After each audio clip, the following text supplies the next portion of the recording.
This is Democracy Now! I'm Amy Goodman with Juan Gonzalez. Health officials in Gaza say Israel's unrelenting bombardment of the besieged Palestinian territory has killed another 700 people over the past 24 hours, bringing the death toll over the past 18 days to more than 5,800 Palestinians. Among them, 2,000 children are dead. 1.4 million Gazans, more than half of the territory's population, has been displaced. Many say there's no safe place to be in Gaza right now. The World Health Organization's pleading for far more aid to be allowed into Gaza through the Rafah border crossing with Egypt. We're going to look now at Egypt's response to Israel's bombardment of Gaza and the negotiations over aid coming through Rafah. We're joined by Sharif Abdel Kouddous, independent journalist working with the Egyptian news outlet Mada Masr. He won a George Polk Award for his Al Jazeera documentary, The Killing of Shireen Abu Akleh. His latest piece for The Guardian is headlined, Israel's Endgame is to push Palestinians into Egypt, and the West is cheering on. Sharif, welcome back to Democracy Now! Can you talk about all that's taking place right now around the Rafah border crossing and explain who it's controlled by and explain what Israel is calling on Egypt to do? Thank you, Amy. I think, well, first of all, we have to understand Egypt is the only country other than Israel to share a border crossing with Gaza. And what we've seen since October 7th is a lot of negotiations around what's going to happen at this border crossing. So as it stands right now, Egypt has insisted on allowing humanitarian aid into Gaza and has allowed multiple countries to deliver aid to Arish in northern Sinai. Countries like Jordan, Turkey, Qatar, the UAE have delivered thousands of tons of humanitarian aid that are kind of idling in these trucks at the border. So far since Saturday, something like 75 or 80 trucks have been allowed in, about 20 trucks a day. After a lot of negotiations, 20 trucks a day are being allowed in by Israel into Gaza. And this is nowhere near enough. You know, according to humanitarian organizations, they've called it a drop in the ocean.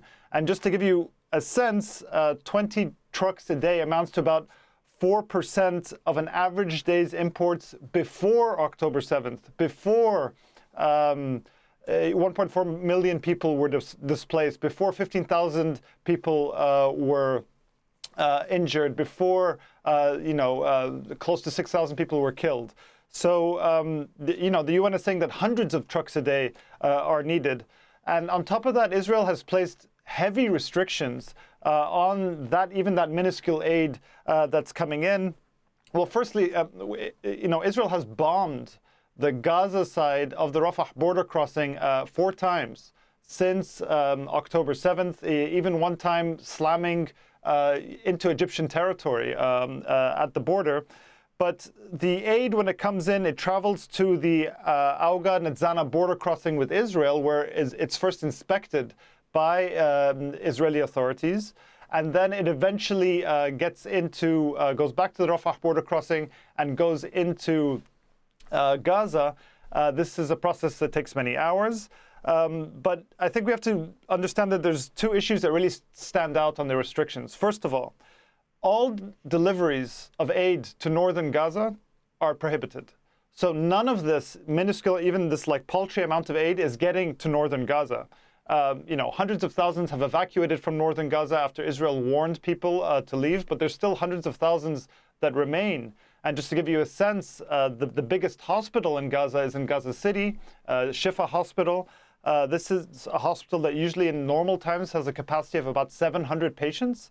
It's currently overwhelmed with 5,000 patients. And you have something like 45,000 displaced people gathered in and around the hospital grounds seeking shelter. That's according to the UN. And none of the aid that's coming in is getting to them. But secondly, and very importantly, the aid that is coming in, none of it includes any fuel. Fuel is not being allowed to enter. And fuel is just absolutely crucial for so many things, perhaps most importantly for electricity, to run generators. And without fuel, life-saving medical equipment like incubators, ventilators won't work. And so this spells a death sentence for babies in neonatal wards and things like this. So one official has called it, that the aid coming in is more of a diplomatic symbol rather than actual meeting any humanitarian needs. But we have to see where this is going. And Sharif, I wanted to ask you, first of all, on the water situation, is all water still cut off by the Israelis? And secondly, isn't the whole issue of Israel urging people to leave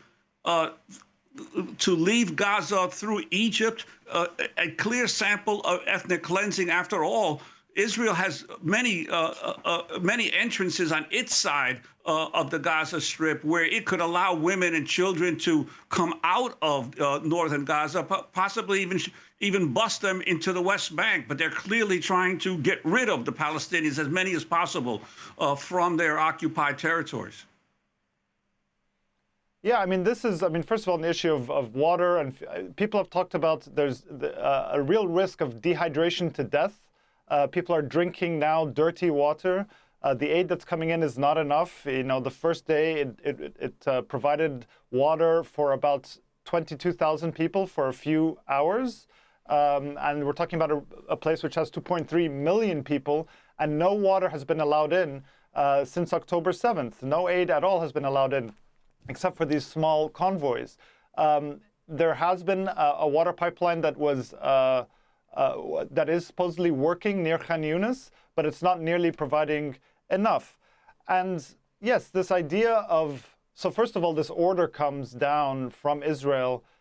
Well, first of all, Netanyahu, when this all began on October 7th, took to the airwaves announcing a war against Hamas and telling people in Gaza to leave now, and saying, he left unsaid where they're supposed to go. But then there was this order to evacuate to the south. 1.1 million people were supposed to evacuate within 24 hours. And you see this kind of push towards the Egyptian border. And from what we understand, reporting through Madamasr, that Egyptian sources have told us that in those days, in the beginning at least, there was a lot of pressure and continuing for Egypt to open the Rafah border crossing, to create a so-called humanitarian corridor, and to allow for the forcible displacement of tens of thousands or hundreds of thousands of Palestinians from Gaza into northern Sinai. And that instead of the United States and other Western countries pressuring Israel for a ceasefire, pressuring Israel to allow in the necessary amount of aid, they have instead been pressuring Egypt to open the border and allow for this mass displacement, and have been offering economic incentives to Egypt to do so.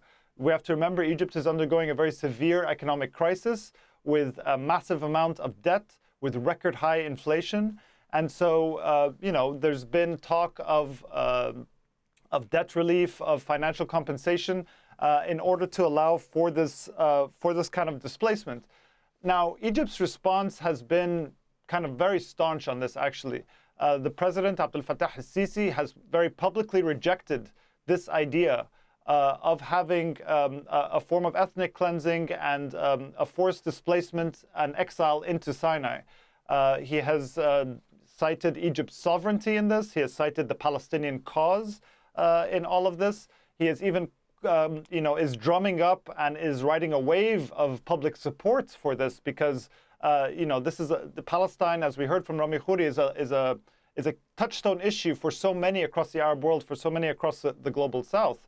And this idea of what they call a second Nakba, a second catastrophe and a second mass displacement, is firmly rejected. So even Sisi called for protests on Friday for people to take to the streets, and people did in Cairo and Alexandria and other places, although some people, carried on those protests into Tahrir. Some were chanting revolutionary chants, and we haven't seen that for many years. And actually, Egyptian authorities have arrested over 100 people because of that.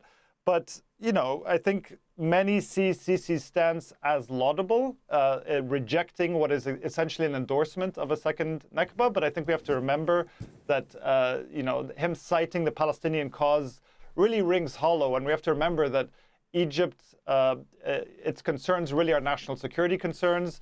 not wanting to have a mass population of Palestinians who could, launch attacks against Israel from northern Sinai and not having to deal with the refugee crisis. Egypt, after all, has helped enforce the siege on Gaza for many years. It destroyed the tunnels that provided a lifeline to Gaza.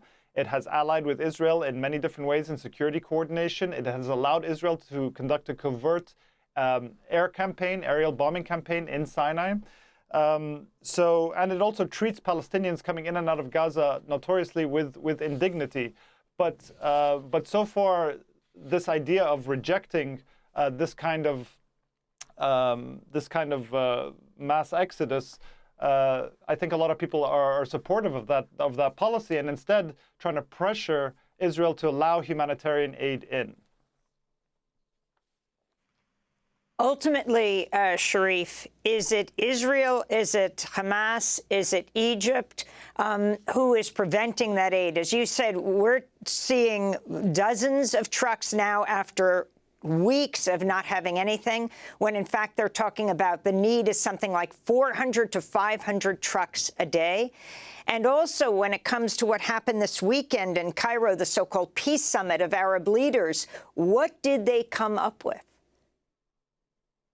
Well, the peace summit didn't actually come up with anything. There wasn't a joint statement that was signed. Sisi and King Abdullah and others repeated condemnations of Israel's bombing, of Israel's siege on Gaza, and Sisi again rejected this idea of a mass displacement to Sinai. And I think, we have to also understand that this idea of resettling Palestinians in Gaza to Sinai is not a new one. It's actually an old colonial fantasy. There has been numerous plans by Israel and others of this idea of resettling the Palestinians in Gaza, who 80% of which are refugees, by the way, who are refugees from 1948, of resettling them again into Egypt. In the mid-1950s, the UN devised a plan for this kind of mass resettlement, and it was met with a popular outrage in Gaza and kind of crushed in a popular uprising.